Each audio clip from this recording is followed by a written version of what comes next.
তালাক হওয়া স্বামীকে আবার ফিরানোর আমল, সংসার টিকানোর আমল, তালাক হয়ে গেলে স্বামী কিভাবে স্ত্রীকে আনতে পারে, স্ত্রী কিভাবে স্বামীকে আনতে পারে, যে আমল করলে তারা আবার ফিরে আসবে।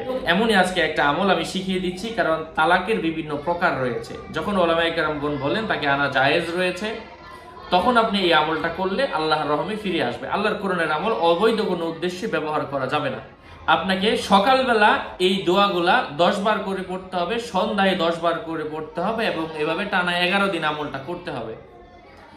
সূরাতু আল ফাতিহা 10 বার, সূরাতু আন-নাস 10 বার, সূরাতু আল ফালাক 10 বার, সূরাতু আল ইখলাস 10 বার, সূরাতু আল কাফিরুন 10 বার, আয়াতুল কুরসি 10 বার।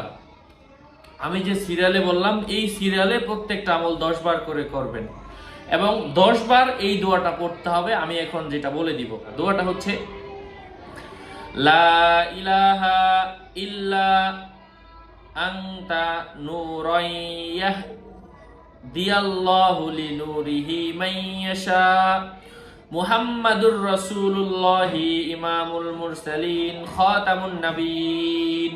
ইনশাআল্লাহ এই নিয়মে যদি করেন, তালাক প্রাপ্ত স্বামী তালাক প্রাপ্তা স্ত্রীর সাথে আবারও সংসার করা যাবে এই আমলের মাধ্যমে।